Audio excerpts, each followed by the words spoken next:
Deixa eu colocar um outro assunto aqui na roda, que está todo dia no noticiário. Aliás, a gente brinca, né? Eu participo do Jornal Gente, na Rádio Bandeirantes, na Band News TV, que há alguns anos não houve edição do jornal em que a sigla STF não tenha sido pronunciada. Mas se eu olhar para trás, há 20, 30 anos, o que se falava do Supremo? Nada, nada. Ninguém sabia, às vezes, nem falar do ministro, isso, né? Nada. Quem compõe, Quem que gosta do azul, do amarelo. Hoje a gente sabe tudo. Queria ouvir, então, os dois pré-candidatos aqui no Canal Livre sobre isso. Papel do Supremo, se vocês acham que há hoje algum tipo de disfunção no equilíbrio entre os três poderes e, caso vocês cheguem à presidência da República, o que é que está na mão do Poder Executivo para resolver um problema, se ele existir, no entender de vocês? Deixa eu começar com o Renan. Bom, a partir de 2012, quando a gente está discutindo embargos infringentes, ali a discussão sobre mensalão, a gente começa a ouvir falar do STF. E hoje, né, estamos em 2026, ano de Copa, a gente sabe os 11 do STF, mas não sabe os 11 que vão estar na seleção brasileira. E, na verdade, o Xandão e o Neymar são os objetos de polêmica nacional. Mas, a real, o Supremo tem que voltar para sua caixinha. E a caixinha é uma caixinha que ele trata de temas abstratos ligados a discussões sobre constitucionalidade de temas nacionais, e não como última instância de processo. O Supremo brasileiro recebe coisa de 8 mil processos. A Suprema Corte Americana, 50. E eu nem concordo com o modelo da Suprema Corte Americana, que trabalha, às vezes, como, vamos dizer, última instância. Eu acho que o nosso modelo tem que ser de discussões que envolvam, olha, isso aqui é um direito fundamental, não, essa lei que passou, esse direito... É só isso. Atualmente é uma banca de negócios, atualmente é uma entidade que cruza todas as linhas possíveis, seja junto ao Legislativo, seja junto ao Poder Executivo. Atualmente é um instrumento autoritário dos seus pares e ele precisa ser combatido. Essa semana a gente viu um show de horrores do ministro Gilmar Mendes. E olha, ele é reputado como o ministro mais inteligente ali, estudou na Alemanha, fala alemão. É o decano, é o decano. Tá passando vergonha. Agora deu um presente para o Romeu Zema, adversário de vocês. O Zema fez um videozinho lá de IA e ele pirou com o vídeo. Isso é uma insanidade. O que ele fez com o senador Alessandro Vieira, isso não é normal. Mesma coisa com o Alexandre de Moraes. E aí, quando pegam as coisas indecorosas, as participações no escândalo do Banco Master, eles ficam fingindo de louco. O Alexandre de Moraes, mentira, aquele contrato com a minha esposa não existiu. Como não existiu? Aí depois o COAF pega, não, teve 80 milhões ali que foram depositados. Ah, então existiu. Ah, não, eu nunca vi ele. Aí depois pegaram, não, ele teve em Trancoso. Perigosíssimo estar em Trancoso com um vorcaro numa festa, né? Mas ele teve em Trancoso. O que tem que acontecer com essas pessoas? Primeiro, tem que chegar um presidente da República que não tenha rabo preso, como foi o caso do Bolsonaro e como é o caso do Lula, e chegar lá e endereçar o tema do impeachment de ministros do STF e uma reforma que acabe com as decisões monocráticas, como acontece no Brasil. 83% das matérias que chegam lá são resolvidas com decisões monocráticas. Estabelecer um prazo máximo para os pedidos de vista que acontecem ali. Proibir de maneira perentória. Esse prazo já tem, são 80 dias agora. Mas assim, Demorou. O problema é que não são cumpridos e quem deveria fiscalizar eles não fiscaliza, que são eles próprios, que é essas loucuras que acontecem. Outra coisa, os escritórios de advocacia ligados a parentes. Outra coisa, o tal do foro privilegiado. Código de conduta. O código, é que é uma discussão que está rolando ali. Eu acho essencial o código de conduta e isso inclui também a impossibilidade de escritórios de advocacia ligados a familiares. O outro ponto que eu acho que também é importante, ela não ser a corte que cuida do tal foro privilegiado. Hoje, sejamos honestos, deputados e senadores não falam sobre o assunto e não vão tocar impeachment de ministro do STF, como, aliás, o Flávio Bolsonaro não vai tocar, porque ele tem rabo preso com o Gilmar Mendes e com o Dias Toffoli deve favor para eles, porque está todo mundo na mão dos caras. Precisamos criar uma corte específica que vai cuidar especificamente desses casos. E ainda tem um outro tema, que é caro também para o ministro Aldo, que é o caso das ONGs que fazem lobby junto, vamos falar os nomes, com Rede de Sustentabilidade, com o PSOL, que chegam lá e ficam brecando obras, parando projetos que passam. Vocês vão ver, podem aguardar, a tentativa de sabotagem ao licenciamento ambiental que a gente vai ver nos próximos meses. Vão tentar sabotar o licenciamento ambiental que vai botar um monte de obra para andar no Brasil, simplesmente porque sim. Porque tem uma agenda internacional financiada com ONGs tocadas e financiadas por nossos concorrentes internacionais que vão tentar usar o STF para sabotar o país. Não podemos deixar. Eu, como presidente da República, não deixarei. E nós temos que ter, vamos dizer, uma política que empodere agora o Executivo, porque as pessoas votam no presidente da República, e que recoloque o STF nas suas funções naturais. O Legislativo também, e aí peço para as pessoas votarem direito esse ano, né? Não tem que ter palhaços, tem que ter pessoas corajosas e probas para tocar esse assunto de maneira inteligente. É isso que eu clamo para a população brasileira. Agora, aí tem uma questão fundamental, que seria a reforma política. A nossa representação política no Brasil é inteiramente equivocada. Ela não representa o que deveria representar. há alguns projetos muito bons que estão perdidos por lá, propondo voto distrital, sistema misto, como na Alemanha, propondo voto em lista. E isso deve voltar agora. Eu queria saber a opinião de vocês. Voto distrital, vai? Não vai? O voto atual, ele funciona? Claro que não funciona. Vocês concordam com isso? E depois vamos falar também da mudança total da relação executivo-legislativo. Mas deixa eu só também ouvir senão o Aldo não vai perder essa oportunidade de falar sobre o Supremo e aí ele emenda sobre o modelo político brasileiro, de ouvir o Aldo também sobre o STF e o papel. O problema é que nós vivemos no país um processo de insegurança jurídica que tornou-se insegurança institucional. A segurança institucional é porque não há limite na relação entre os poderes, já que o Supremo tornou-se o poder dos poderes.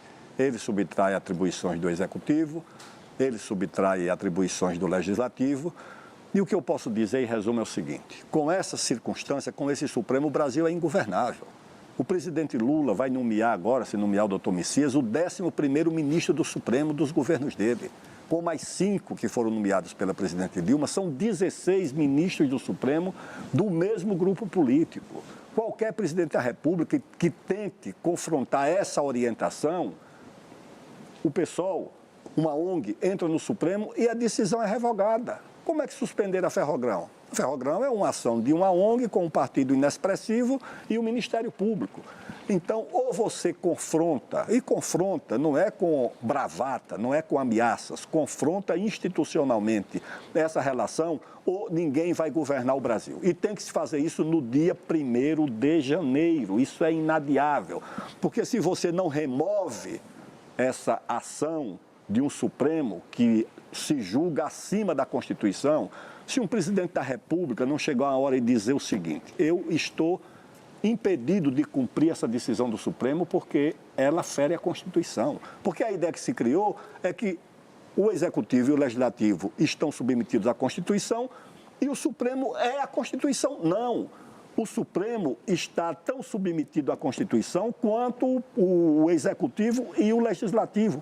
Mas essa ideia não é a que prevalece no Brasil. Então, o primeiro passo é confrontar essa situação. Mas há uma gravidade nisso, né, ministro? Você acha que, em alguns casos, o Executivo poderia confrontar decisões da Suprema Corte? Sim, senhora, e deve fazer isso.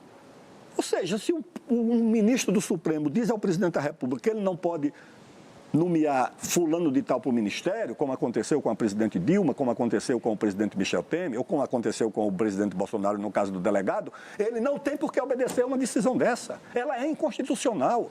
A Constituição determina que nomear ministros é uma atribuição do presidente da República. Se ele vai nomear um ministro problemático, etc., ele vai responder por isso. Essa decisão não cabe ao Supremo. Infelizmente, é o que tem acontecido. O Supremo toma uma decisão sobre marco temporal, confrontando a própria Constituição, que está lá no artigo, acho que é o 231, dizendo que esse marco temporal existe. O Congresso toma uma outra decisão reafirmando o marco temporal. O Supremo toma uma outra decisão dizendo que não existe e você tem no país 2 decisões conflitantes de 2 poderes distintos sobre a mesma matéria. Isso é uma espécie de anarquia institucional, isso tem que ser enfrentado e resolvido, porque se você não começar pelo Supremo, você resolve dizer o seguinte: o Ministério Público não pode mais perseguir investidor, não pode mais perseguir, como faz hoje. O Supremo vai dizer não pode. O IBAMA não pode mais demarcar unidade de conservação, o Supremo vai dizer pode. A FUNAI não pode demarcar mais terra indígena onde não existe índio, como tem acontecido. O Supremo vai dizer pode. Então, você tem que enfrentar, em primeiro lugar, essa corporação Supremo. Mas você prega o confronto puro e simples? Não estou pregando o confronto, não. Uma mudança de legislação. Porque isso aí, quer dizer, o Supremo toma uma decisão e o presidente da República diz não cumpro. Aí eu confronto. Como é que seria preparar o caminho para que se possa tomar essa atitude sem que seja um confronto institucional? O Supremo vai recuar do seu poder de mando sobre o país, de decidir no lugar do presidente da República. Agora mesmo, o governo quebrado, porque o país quebrou, não vai quebrar em 2027, quebrou agora, o governo não tem dinheiro para as universidades, tem 50 universidades em greve, não tem dinheiro para botar o avião da FAB para voar. Não tem dinheiro para botar as agências para funcionar. O Brasil está sofrendo um apagão. O que é que o governo faz? Contingenciamento dos recursos. Aí chegou um ministro e disse, não, pode contingenciar tudo menos o dinheiro do Ministério Público. Então, o Ministério Público é mais importante do que a saúde, a educação, o transporte, a moradia, a segurança, a defesa. Aí chegou um outro ministro e disse, tudo bem, mas também não pode contingenciar os recursos da área de meio ambiente, os recursos do Ministério do Meio Ambiente. Isso é uma decisão do Executivo. A distribuição dos recursos, depois de votados no Congresso, no orçamento, isso é do Poder, não é do Supremo. O presidente da República tem que enfrentar essa situação. E ao invés dessa paralisia, dessa anarquia institucional, muitas vezes é melhor o confronto mesmo. E vamos ver o que acontece. Por quê? Porque isso que está acontecendo para o país.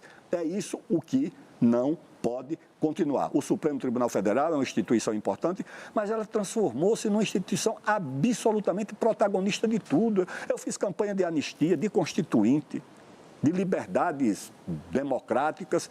Eu não sabia o nome do ministro do Supremo. A anistia de 79 foi negociada entre o governo do presidente Figueiredo e o Congresso, com o país se mobilizando, comitês da anistia, mobilizações. Eu não vi um ministro do Supremo se pronunciar sobre isso. Isso foi uma coisa da política, do Congresso, do governo. Agora não, o Supremo quer decidir sobre tudo, se miscuir sobre tudo, e isso gera a insegurança institucional. Ministro, hoje a gente sabe não claro. só o nome do ministro do Supremo, quanto o nome da mulher do ministro do Supremo, o nome do resort da família do ministro do Supremo, e aí vamos, né? Aí já E isso gera puxando uma a coisa ficha. muito grave, para concluir, que é o seguinte, a separação entre o poder e a autoridade. O poder é concedido por uma norma, a Constituição concede poder ao ministro do Supremo, ao presidente da República, ao deputado, ao governador.